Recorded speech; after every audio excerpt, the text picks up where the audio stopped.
ಈಗ ಕಾಂಗ್ರೆಸ್ಸಲ್ಲಿ ಕೆಲವು senior leaders, so called senior leaders D K Shivakumar ಅವರ ಯಶಸ್ಸನ್ನು ಬಯಸ್ತಾ ಇಲ್ವಾ, ಅಥವಾ ಅವರ ಯಶಸ್ಸು ನಮಗೆ ಮಾರಕ ಆಗುತ್ತೆ ಅನ್ನುವಂಥ ಮನಸ್ಥಿತಿಯಲ್ಲಿದ್ದಾರಾ ಹೆಂಗೆ? ಇಲ್ಲ, ಯಾರ ಯಶಸ್ಸನ್ನು ಬಯಸೋದಾಗಲಿ ದ್ವೇಷಿಸೋದಾಗಲಿ ಮಾಡಿದ್ರೆ ಯಾವುದೂ ಪ್ರಯೋಜನಕ್ಕೆ ಬರಲ್ಲ. ನಾನೇ ನಿಮ್ಮ ಸೀಟಿಗೆ ಬರ್ಬೇಕು ಅಂದ್ರೂ ಆಗಲ್ಲ, ನೀವು ನಮ್ಮ ಸೀಟಿಗೆ ಬರ್ಬೇಕು ಅಂದ್ರೂ ಆಗಲ್ಲ. ಇಲ್ಲಿ ಹಣೆ ಬರದಲ್ಲಿ ಬರೆದಿರ್ತದೆ, ನಿಮ್ಮ ಶ್ರಮ ನಿಮಗೆ, ನನ್ನ ಶ್ರಮ ನನಗೆ. ನಾನು ಶ್ರಮ ಹಾಕಿರೋದು ನನಗೆ ಗೊತ್ತು ಏನು ಕಷ್ಟ MLA ಆಗಿರೋದು ಅಂತ. ನೀವು ಈ ಚೇರಲ್ಲಿ ಕೂತು ನಿರೂಪಣೆ ಇಂಟ್ರ್ಯೂ ಮಾಡ್ತೀರಂದ್ರೆ ನಿಮಗೆ ಗೊತ್ತು ಆ ಜಾಗಕ್ಕೆ ಬರೋಕ್ಕೆ ಏನು ಪ್ರಯತ್ನ ಮಾಡಿದಿರಿ ಅಂತ. ಹಂಗಾಗಿ ಯಾರ್ಯಾರ ಬಗ್ಗೆ ಆ ದ್ವೇಷ ಮನೋಭಾವನೆ ಇಲ್ಲ ನನ್ನ ಅಭಿಪ್ರಾಯದ ಪ್ರಕಾರ.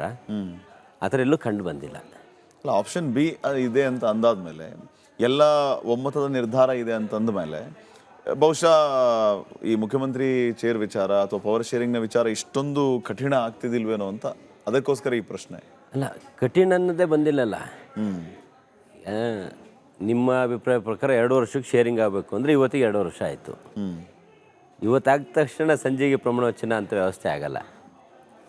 ಹೈಕಮಾಂಡ್ ನೋಡ್ತಾ ಇರ್ತದೆ, ಎಲ್ಲಿ ಏನು ಮಾಡಿದ್ರೆ ಯಾವ ಸಂದರ್ಭದಲ್ಲಿ ಯಾವ ಪಾನು ಇಟ್ಟರೆ ಪಕ್ಷಕ್ಕೆ ಅನುಕೂಲ ಆಗ್ತದೆ, ಪಕ್ಷನ ನೋಡ್ಬೇಕಾಗ್ತದೆ, ಎಲ್ಲದನ್ನೂ ಪರಿಗಣಿಸ್ಬೇಕಾಗ್ತದೆ. ಅದರ ಸಂದರ್ಭದಲ್ಲಿ ಆ ಪಕ್ಷದ ಆ ಕಾಯಿನ್ ಎಲ್ಲಿಟ್ಟರೆ ಯಾವ ಸಂದರ್ಭದಲ್ಲಿ ಹೊಡೆದ್ರೆ ಯಾವ ಕಾಯಿನ್ಗೆ ಅನುಕೂಲ ಆಗ್ತದೆ ಅನ್ನೋದು ನೋಡಿದ ಮೇಲೆ ಪಕ್ಷ ತೀರ್ಮಾನ ಮಾಡ್ತಿದೆ.